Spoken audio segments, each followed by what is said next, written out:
warahmatullahi wabarakatuh. Perkenalkan, saya Resnani SPD, CGP Angkatan 9, Kabupaten Bengkulu Selatan. Kali ini saya tidak sendiri, saya ditemani oleh Kepala Sekolah SMP 25 Bengkulu Selatan. Selamat pagi Ibu. Selamat pagi Bu Resnaini. Iya, untuk pagi ini saya akan berbincang-bincang sedikit dengan Ibu Kepala Sekolah SMP Negeri 25 Bengkulu Selatan terkait tugas saya, yaitu pengambilan keputusan berbasis nilai-nilai kebajikan seorang pemimpin. Nah, nanti Ibu, saya akan bertanya-tanya tentang Ibu, tentang kegiatan saya, yaitu pengambilan keputusan berbasis nilai-nilai kebajikan pada seorang pemimpin. Baik Bu, langsung saja nih Bu ya. Untuk yang pertama, sebenarnya saya minta maaf nih Bu, sudah mengganggu kegiatan aktivitas Ibu di sekolah. Mungkin Ibu banyak kegiatan, saya minta waktunya sebentar ya Bu ya. Di sini saya akan bertanya, selama Ibu menjadi kepala sekolah tentunya banyak permasalahan yang Ibu hadapi. Ada permasalahan dilema etika atau bujukan moral seperti itu. Nah, bagaimana Ibu mengidentifikasi permasalahan yang pernah Ibu hadapi selama ini? Sebagai kepala sekolah, memang tentu ada permasalahan-permasalahan di dalam sekolah itu. Tapi cara saya mengidentifikasi itu adalah, pertama kita akan mencari tahu terlebih dahulu faktanya, kemudian kasus-kasus dilema yang ada di sekolah itu, dilema etika atau bujukan moral itu kita pastikan, kemudian siapa yang terlibat dalam kasus-kasus tersebut, dan tentu kita juga harus mengenali nilai-nilai yang bertentangan dari hal tersebut. Oh, baik. Kemudian bagaimana Ibu menjalankan pengambilan keputusan di sekolah Ibu ketika Ibu menghadapi kasus di mana dua kepentingan kira-kira sama-sama benar seperti itu? Ya, tentu kita akan melakukan diskusi dan komunikasi sehingga dua kepentingan tersebut bisa sejalan atau care-based thinking dengan prinsip peduli sesama, sehingga permasalahan itu bisa diselesaikan secara baik. Iya. Yang jelas adanya komunikasi seperti Ibu Ya, itu ya Bu komunikasi ya. dua kepentingan tadi. Ya, antara kepala sekolah dan warga sekolah. Iya, betul. Baik. Apa saja langkah-langkah yang Ibu lakukan atau siapa saja yang Ibu libatkan pada saat itu Bu? Ya, untuk pengambilan keputusan dari kedua belah pihak itu, yaitu tentu kita terlebih dahulu mengelola masalah tersebut dengan cara berkolaborasi. Itu melalui rapat kita di sekolah, kemudian kita mengambil keputusan bersama gitu ya, yang mana yang terbaik tentunya. Ya, Ibu mengidentifikasinya dengan cara berkolaborasi antara rekan sejawat, kemudian antara pihak sekolah itu. Ya, betul sekali. Hal-hal apa Bu yang selama ini Ibu anggap efektif dalam pengambilan keputusan pada khususnya kasus dilema etika?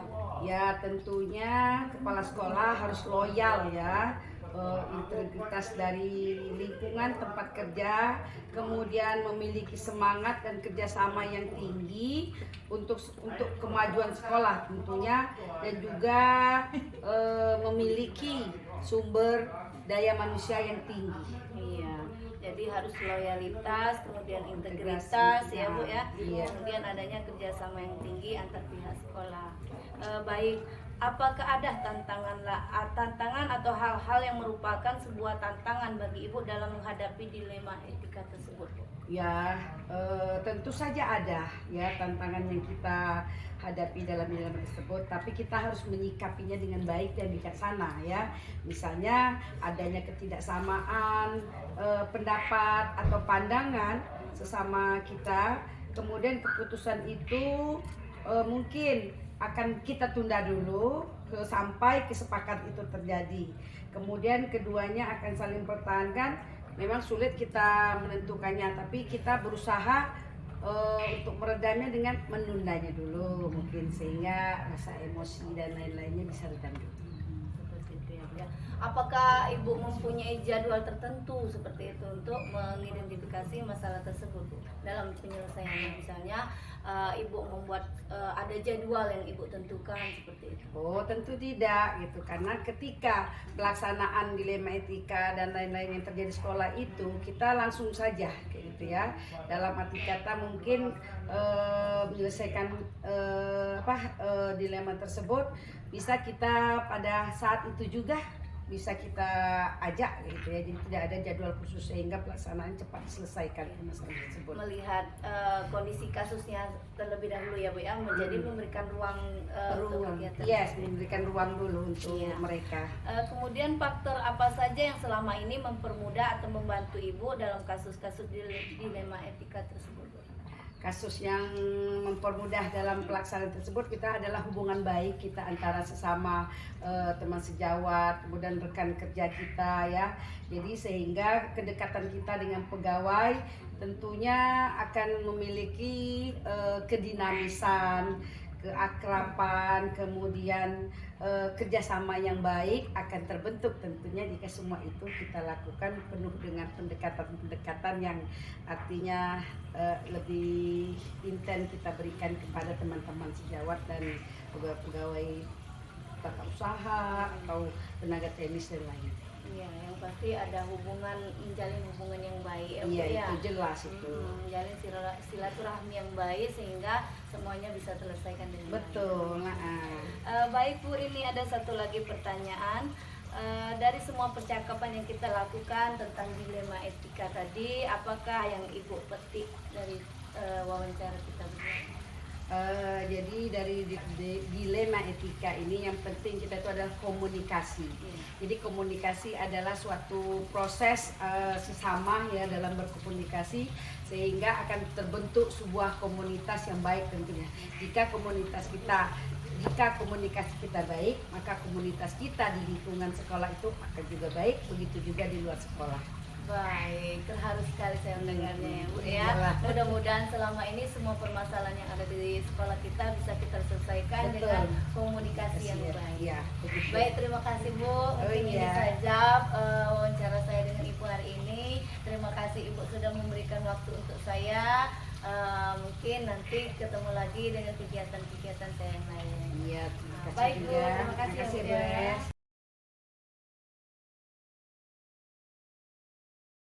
Assalamualaikum warahmatullahi wabarakatuh Ibu, selamat pagi. Mohon maaf nih Bu mengganggu waktunya sebentar dengan kesibukan Ibu sebagai kepala sekolah.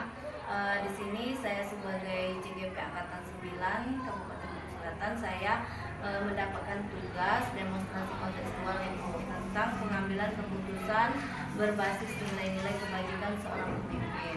Jadi di sini saya akan mewawancarai Ibu. Mungkin nanti beberapa menit kemudian terkait kegiatan tugas saya ini. Apakah ada waktu saya dalam wawancara Ibu? Ya, silakan aja diskusi yang mana nanti yang akan tanyakan akan saya jawab sebisa saya yang akan saya jawab. Baik, terima kasih ya Bu ya. Mungkin langsung saja nih Bu, selama Ibu menjadi kepala sekolah ini sudah beberapa tahun ya Bu ya.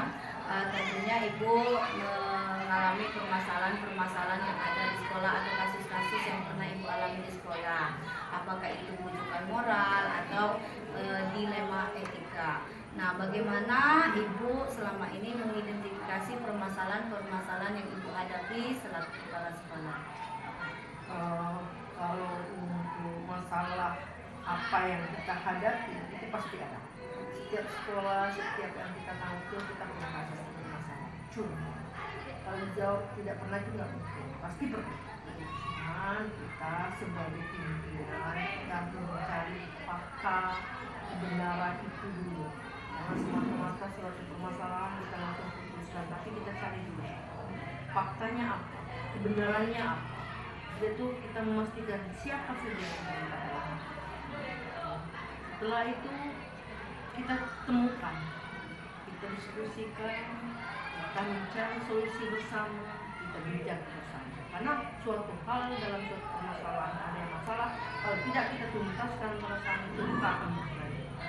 Maka kita cari permasalahan apa sih yang menyebabkan itu terjadi, kita cari solusinya bersama-sama. Benar sekali. mungkin pernah ya Bu ya dihadapkan ke permasalahan tersebut, yaitu benar sama benar seperti itu ya. Nah, bagaimana Ibu menghadapinya ketika bertemu kasus seperti itu?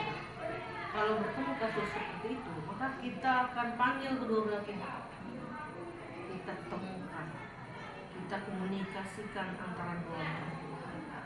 Kita diskusikan bersama, kita cari solusinya bersama apa sebabnya, sehingga nanti mendapat suatu kesepakatan, sehingga nanti dari kesepakatan yang disiplinan, yang kesepakatan yang mungkin sama-sama akan mencarikan solusinya bersama, sehingga nanti permasalahan yang ada itu clear bersama-sama, itu berdasarkan kesepakatan, tidak mengambil semua dari sepihak saja. Terus langkah-langkahnya apa saja itu Bu? Dan kemudian siapa yang Ibu libatkan? Biasanya langkah-langkahnya itu, kalau kita ada dalam masalah seperti ini, kita mengidentifikasi masalahnya dulu, identifikasikan masalah dulu. Terus setelah itu kita olah, apa sih ini ya, bagaimana cara memulainya, dengan cara apa, berkolaborasi dengan orang yang terlibat tadi, dengan tim.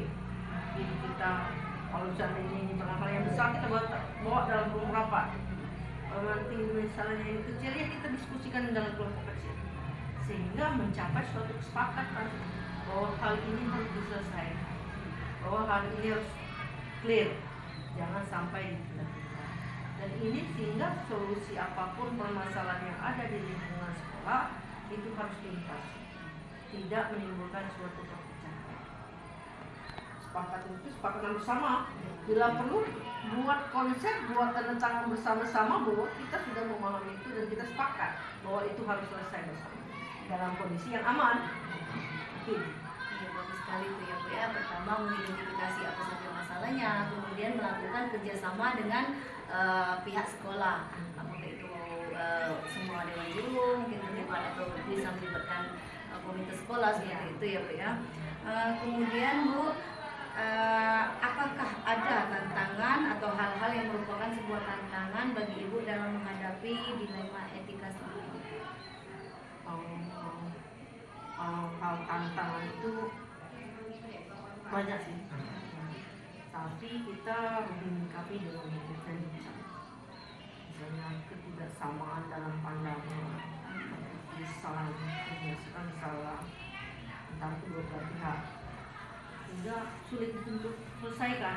Maka kita sebagai pimpinan, sebagai orang yang dituakan di sekolah harus bisa melihat, harus bisa membijak ini bagaimana tantangan itu bisa terselesaikan dengan baik. Sebagai seorang pimpinan yang kita harus melihat kondisi yang real yang ada, yang kita paksakan sesuatu hal itu yang sebenarnya tidak baik, tapi kita paksakan harus baik. Tapi kita rela, kita sepakat bersama bahwa semuanya itu harus diselesaikan sebaik mungkin. Baik. Ada tertinggal yang tadi Bu ya, satu hal lagi pertanyaan saya, hal-hal apa saja yang selama ini Ibu anggap efektif dalam pengambilan keputusan tentang kasus dilema etika yang Ibu hadapi? Hal-hal yang ini ya. Ya. Bagaimana misalnya Ibu harus bersikap loyalitas seperti itu, atau bagaimana integritas mungkin? Kalau selaku pimpinan kita harus selalu loyalitas, punya integritas, karena itu adalah suatu hal yang harus dipegang teguh. Karena apa? Loyalitas itu kita harus loyalitas dengan atasan bawahan, kita juga punya atasan. Jadi sehingga apapun yang kita lakukan di sekolah itu, kalau kita sebagai pimpinan itu peduli dengan semua stakeholder yang ada di sekolah, insya Allah sekolah itu akan aman. Apapun itu yang kita lakukan, kenyamanan, permasalahan, tantangan yang kita hadapi bersama itu akan lebih ringan. Kalau kita semuanya peduli, tapi kalau kita sendiri semuanya tertutup sebagai atasan, maka hal-hal yang tadinya kecil maka akan menjadi besar. Tapi hal yang besar kalau kita lakukan bersama-sama, maka dia akan menjadi kecil. Kemungkinan itu akan menjadi lebih baik. Harapan kita ke depan, semuanya itu harus kita pikirkan bahwasanya apapun di dalam lingkungan sekolah itu kerjasama, kepedulian itu harus sehingga nanti apa yang kita ambil dari nilai kebijakan seorang pemimpin itu bisa dilihat, bisa dicontoh oleh orang. Karena baik buruknya sebuah sekolah itu kita lihat yang dalam. Kalau pimpinannya bagus, ternyata bawahnya nggak bagus kan nggak tugas. Tapi kalau bawahnya bagus, pimpinannya bagus, otomatis sekolah itu akan jalan. Baik, saya banyak belajar nih Bu tentang apa yang Ibu sampaikan tadi. Yang pertama bahwa di dalam menyelesaikan suatu permasalahan itu yang pertama adalah diskusi ya Bu ya. Diskusi, kerjasama, kemudian seorang pemimpin itu harus loyalitas, integritas dan sebagainya. Kira-kira dari pembicaraan kita tadi apa yang dapat Ibu petik dari Bu? Kalau dari pembicaraan yang tadi, bahwasannya kita sebagai atasan harus tahu kondisi stakeholder di sekolah. Bahwa kita harus mengayomi, kita harus peduli baik itu lingkungan, guru-guru, keluarga, semuanya harus. Dan kita harus tahu bahwa sekolah itu adalah keluarga kita. Sekolah itu adalah tempat kita. Buatlah sekolah itu menjadi tempat yang tenang, dan buatlah orang-orang yang ada di sekitar kita itu selalu nyaman dan merasa dilindungi. Baik, menarik sekali nih Bu ya. Mudah-mudahan nanti setelah saya belajar ini saya bisa menerapkan apa yang Ibu sampaikan seperti Ibu ya Bu ya. Mudah-mudahan nanti saya bisa menjadi seorang pemimpin dan bisa berlaku seperti yang Ibu terapkan di sekolah itu. Karena apapun itu harus kita pelajari dan harus kita cermati. Dan saya berharap kedepannya Ibu Resi dengan apa yang didapatkan hari ini, mudah-mudahan kedepannya akan lebih baik. Dan saya berharap apapun ini menjadi sebuah cambukan, sebuah pembelajaran dan menuju kesuksesan. Amin. Terima kasih banyak Bu, sangat motivasi buat saya. Kasih ya Bu ya. Belajar Pancasila, beriman dan bertakwa pada Tuhan yang Esa dan berakhlak mulia, berkebinekaan global, gotong royong